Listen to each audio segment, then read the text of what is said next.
Et le 7-10 d'Inter continue, Léa, qui est votre invitée dans une vingtaine de minutes. Un styliste renommé, aristo flamboyant et catholique fervent. Il a été choisi pour dessiner les vêtements de l'archevêque, des évêques, des prêtres qui officieront à la réouverture de Notre-Dame de Paris ce samedi. Jean-Charles de Castelbajac est notre invité à 9h20. Charline Vanhoenacker, bonjour. Bonjour la France Inter. Quel fait allez-vous exploser ce matin? Il a explosé tout seul en vol, mon pauvre Michel Barnier. Oh. Mais qui aurait pu prévoir?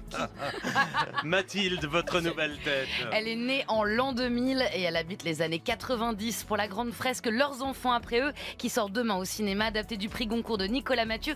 Angelina Vorette sera notre nouvelle tête à 9h50. Et tout de suite le débat du 7-10. France Inter. Léa Salamé, Nicolas Demorand. Le 7-10. Débat ce matin sur la Cour pénale internationale qui tient cette semaine son assemblée annuelle à La Haye dans un climat particulièrement tendu. En cause, les mandats d'arrêt émis le 21 novembre dernier à l'encontre du Premier ministre israélien Benjamin Netanyahou et de son ancien ministre de la Défense, Yoav Gallant, ainsi que du chef de la branche armée du Hamas, Mohamed Deif. Théoriquement, tous peuvent désormais être arrêtés sur le territoire des 124 pays membres de la CPI et plusieurs pays européens ont déclaré qu'ils respecteraient la règle. Mais pas la France, Paris invoquant l'immunité dont peut se prévaloir Benjamin Netanyahou comme Premier ministre israélien. On en débat ce matin avec Noëlle Lenoir. Bonjour. Bonjour. Avocate, ancienne ministre des Affaires européennes, et avec William Bourdon. Bonjour. Bonjour. Avocat spécialiste en droit pénal des affaires et droit des médias, fondateur de l'association Sherpa. Merci d'être au micro de France Inter. Entrons dans le vif du sujet. La position de la France qui consiste à reconnaître une immunité à Benjamin Netanyahou vous semble-t-elle fondée en droit, Noëlle Lenoir? Elle me paraît tout à fait fondée en droit. Et si vous me permettez, je vais lire l'article 98.1 du statut de Rome, qui est le traité qui a créé cette cour, qui est entrée en fonction en 2002. Et qui montre qu'il y a un conflit de droit international entre, d'une part, l'obligation pour les États qui sont membres du statut de la Cour de coopérer avec cette Cour, c'est-à-dire d'appliquer ses décisions, et donc en l'occurrence de remettre à la Cour, d'arrêter et de remettre à la Cour M. Netanyahou et, s'il vient chez nous, également son ancien ministre de la Défense, et les immunités d'État qui subsistent et qui protègent notamment le Premier ministre israélien, puisque Israël, comme les pays arabes, comme la Turquie, comme la Chine, la Russie, les États-Unis, etc., n'ont pas ratifié. Donc les pays qui n'ont pas ratifié n'ont pas accepté de lever l'immunité de leurs dirigeants. Et je lis l'article 98.1 qui est appliqué, et je m'en arrêterai là puisque je suis trop longue. La Cour ne peut poursuivre l'exécution d'une demande de remise qui contraindrait l'État requis, c'est-à-dire la France, oui. à agir de façon incompatible avec les obligations qui lui incombent en droit international en matière d'immunité des États d'une personne, d'un État tiers, c'est-à-dire non membre du statut de la Cour, à moins d'obtenir au préalable la coopération de cet État tiers en vue de la levée de l'immunité. Ce qui veut dire que la France n'est pas obligée, elle peut, mais elle n'est pas obligée de remettre M. Netanyahou. C'est le droit. Donc pour vous, c'est robuste, c'est solide. Et pour vous, William Bourdon? Je suis absolument sidéré de la position prise par une grande juriste comme Madame Noëlle Lenoir, ancien membre du Conseil constitutionnel.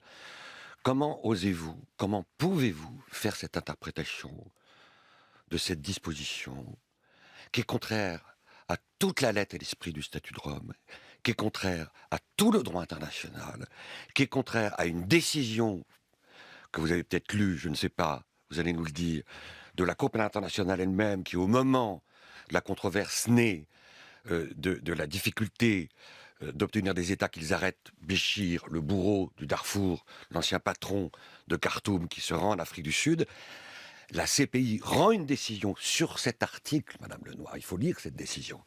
Elle rend une décision en disant, et il faut la lire jusqu'au bout, elle rend une décision qui rappelle que c'est une obligation impérative des 124 États d'arrêter les fugitifs. Car cette disposition il se trouve que moi j'étais à New York au moment des travaux préparatoires, je me souviens très bien. Il y a eu des négociations compliquées. Cet article, il traduit le fait que les États ont voulu rappeler que le grand principe des immunités des États devait subsister. Ce n'est pas du tout une immunité pour les dirigeants, puisque l'article 27 du statut prévoit qu'il n'y a aucune immunité pour tout dirigeant, quelle que soit sa position, qui doit rendre des comptes des crimes les plus graves. Donc je termine pour dire que la position prise par Macron, et vous volez à son secours d'une certaine façon, je ne comprends pas pourquoi, vous nous l'expliquerez, la position prise par Macron est un coup très sérieux porté, pas simplement à la crédibilité de la France, qui était déjà un peu abîmée, mais un coup porté à la crédibilité de la Cour pénale internationale. C'est très fâcheux. Vous ne faites qu'habiller au terme d'une dénaturation d'une disposition des statuts, une position, Madame Lenoir, qui n'est que politique. Noël Lenoir, votre réponse à ce point? Bon, vous optez pour une tonalité qui n'est pas tout à fait celle de la discussion juridique. Ah, si. Vous aimez poser cela. Vous parlez de décrédibilisation. Non, vous l'article 98 ne parle pas de l'immunité des chefs d'État. Vous êtes outré par ce que j'ai dit, et en fait, ce que j'ai dit, c'est le droit. Vous n'êtes pas sans savoir, en tant que juriste, que les conflits entre textes, les conflits de loi, et ici les conflits de traités, sont très habituels. Et lorsqu'il y a un conflit, comme en l'espèce, en vertu de l'article 98.1, d'un côté, l'obligation des États parties de coopérer, et un autre côté, l'obligation des États parties de tenir compte de l'immunité d'État pesant et protégeant une personne, car immunité d'État, ça veut dire le chef de l'État, le chef du gouvernement et le ministre des Affaires étrangères, qui, comme l'a dit la Cour internationale de justice en l'an 2000, dans une affaire République démocratique du Congo contre Belgique, est une condition sine qua non de la condition des États. Et l'obligation de ne détenir, ni arrêter, ni poursuivre les chefs d'État, comme le Chinois, par exemple, qui n'est quand même pas un parangon de vertu, ou d'autres chefs d'État et de gouvernement africains qui sont des dictateurs. On ne les poursuit pas, on ne les arrête pas, c'est comme ça que fonctionnent les relations internationales. Donc il y a un conflit. Et quand il y a conflit, eh bien c'est l'État qui décide quel est le texte qui prime. Donc la France pourrait remettre, si elle le décide, M. Netanyahou, mais elle peut ne pas le remettre. Alors j'admets que la Cour pénale internationale a une tendance, qui d'ailleurs a fait l'objet de critiques très virulentes de la part des pays africains à l'époque, et notamment de l'Afrique du Sud. On est un peu à front renversé. Il y a même eu un retrait de la Cour du Burkina Faso. Eh bien, les États protestent contre cette tendance de la Cour, qui est réelle, d'élargir sans cesse ses compétences, et de considérer que l'article 27 que vous avez évoqué, qui prévoit la levée d'immunité d'État... Non, pas la levée d'immunité, l'absence radicale d'immunité, pas la levée. Qu'est-ce que vous racontez? Attendez, je finis ma phrase, merci. Uniquement pour les chefs d'État et de gouvernement des États partis à la Cour, et non pas des États tiers.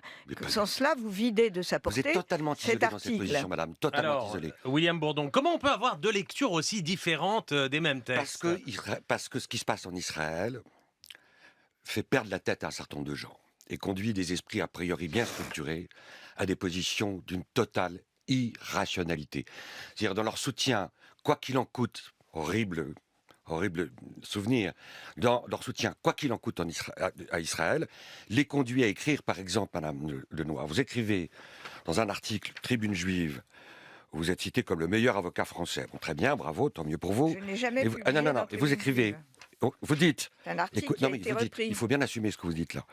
Il semble que l'ONU et bon nombre de ses filiales, terme péjoratif, y compris la Cour internationale de justice, ne soient plus des organisations internationales, mais plutôt des machines de guerre contre les démocraties. Vous écrivez ça, ça veut dire que votre propos est bien un propos politique. Vous participez à une entreprise de démantèlement du droit international. La France, il y a quelques mois, a protesté contre la Mongolie, qui avait accueilli, État signataire, qui avait accueilli Poutine en disant « mais vous auriez dû l'arrêter ». Volte-face, quelques mois après, parce que Macron veut se redorer le blason à l'occasion d'un deal avec Israël et obtenir le cessez-le-feu. Et le droit, à ce moment-là, et vous ne pouvez pas vous en réjouir, madame, devient une variable d'ajustement de la diplomatie française. Noël Lenoir, pour mettre les pieds dans le plat, est-ce que vous reprochez à la CPI de faire de la politique plus que du droit ? Bien sûr. Mais je ne vais pas aller sur le terrain de la politique. Je considère que vous êtes un avocat politique, vous êtes engagé, vous avez créé Sherpa, et je dois dire, pour être très franche, j'ai témoigné en faveur de M. Bensoussan devant la Cour d'appel de Paris, que vos organisations, que vos ONG, moi je ne dirige pas des ONG d'extrême gauche, et que vos organisations... Attendez, vous permettez que je finisse ? S'il vous plaît. Que vos organisations... Chacun son tour. Chacun son tour. Et moi, je ne fais pas de politique, je fais du droit. Voilà. Donc vous essayez de m'entraîner. Je n'ai pas publié ça dans Tribune Juive. Ils ont repris mon article qui était dans Le Figaro. Donc je ne vais pas aller sur ce terrain-là et je ne souhaite pas, et vous ne le méritez pas, polémiquer avec vous. Donc je ne vais pas aller sur ce terrain-là. Je pense qu'effectivement, toute juridiction, c'est vrai de la Cour de justice de l'Union européenne qui est en train de fédéraliser l'Europe de manière subreptice contre la volonté des peuples. C'est vrai de la Cour européenne des droits de l'homme, qui a une conception de la subsidiarité qui outrepasse l'interprétation du traité et de la Convention européenne des droits de l'homme, telle que prévue par les articles 31 et 32 de la Convention de Vienne de 69 sur le droit des traités. Et c'est vrai aussi de la Cour pénale internationale, qui a outrepassé d'une double façon ses pouvoirs, d'abord en niant l'indépendance des juridictions israéliennes, premièrement, et donc en violant ce fameux principe selon lequel les juridictions nationales ont la primauté sur la Cour pénale internationale. Et ici, la Cour pénale internationale, elle se débat, mais elle a un problème de crédibilité, elle, depuis de très longues années, notamment de la part des pays africains. Et moi, je trouve un peu dérisoire qu'elle ait mentionné parmi les personnes sur lesquelles elle a lancé un mandat d'arrêt, quelqu'un du Hamas qui est mort. Pourquoi est-ce qu'elle n'a pas pris le successeur de Nasrallah, qui lui est vivant ? Et pourquoi elle choisit quelqu'un de mort ? C'est un peu ridicule. Sur la question de savoir si la CPI fait ou non de la politique, là, en la matière, votre point de vue, William Bourd ? D'abord, tous ceux très puissants qui ont des comptes à rente, que ce soit à Paris, à New York ou à La Haye, quand ils veulent décrédibiliser une institution, l'accusent d'être une institution politique. C'est un paradigme qui court à travers la planète depuis très longtemps. Et ça va de pair avec une forme de victimisation. Et ce paradigme, évidemment, Netanyahou et ses mandataires l'endossent. Non, mais le fait de dire que des juges israéliens pourraient juger Netanyahou, c'est pas ce paradigme-là. Les mandats d'arrêt sont le fruit d'une enquête approfondie, faite par les juges les plus professionnels, les plus indépendants, les plus intègres, provenant de plusieurs pays. Et ils ont été ratifiés au terme d'une procédure de validation par 3 juges, en dépit des coups de boutoir et d'un travail d'influence d'Israël et de ses mandataires pour essayer de saboter le processus absolument invraisemblable, et parmi lesquels, il faut le dire, la France. Moi, j'étais fier d'être français il y a 25 ans à New York, parce que la France était le promoteur de la Cour pénale internationale. Aujourd'hui, elle en est le fossoyeur.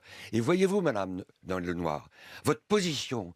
Demain, ça va être un cadeau à Trump, à l'administration Trump. Ça va être un cadeau à la défense de Poutine, qui pourra dire il y a un précédent. C'est la position française. C'est-à-dire que si votre position est adoptée, tous les fugitifs, écoutez bien, c'est essentiel, tous les fugitifs, chefs d'État ou autres, qui sont poursuivis demain par la Cour pénale internationale, provenant d'États qui n'auront pas ratifié le statut, seront, grâce à votre jurisprudence, à l'abri et bénéficieront d'une immunité. Que répondez-vous à ça, Noël Lenoir ? Moi, je ne vais pas me mettre en colère. Je voudrais simplement dire, et je connais très bien les protagonistes français du statut de Rome, et je connais très bien le statut de Rome, qui, comme vous le savez, a été examiné par le Conseil constitutionnel. Manifestement, vous ne connaissez pas très bien, madame, et vous le lisez de façon très partiale.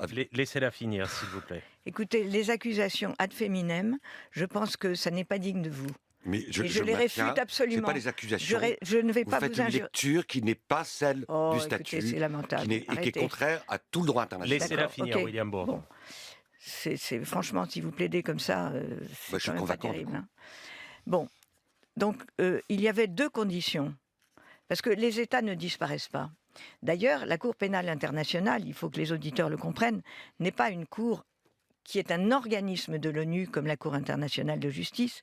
Elle est dans le système des Nations unies, mais ça n'est pas intégré dans l'organisation des États-Unis.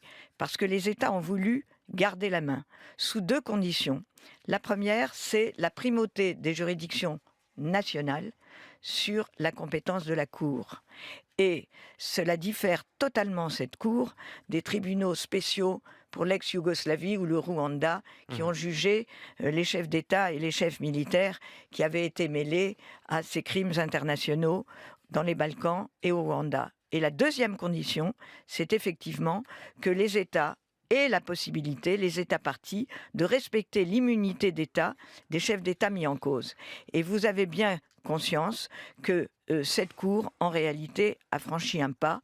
Et c'est la raison pour laquelle un certain nombre d'États, et pas que la France, la Grèce, l'Autriche, l'Allemagne et d'autres en Europe, ont indiqué qu'ils n'exécuteraient pas ce mandat d'arrêt. Un mot, William C'est pas en Bourdon, un répétant mot. 10 fois une énormité que ça devient une vérité. Et j'aurais aimé que vous me citiez un exemple de la capacité de la volonté d'Israël de juger sur son propre territoire un grand criminel de guerre. Il n'y en a pas un, et c'est pour ça que vous avez été sur ce point de façon très éloquente, parfaitement silencieuse. William Bourdon, Noël Lenoir, merci. On a bien entendu les différences de position. Dans vos propos concernant la Cour pénale internationale et ses mandats d'arrêt émis le 21 novembre dernier. Merci encore Merci. d'avoir été au micro d'Inter.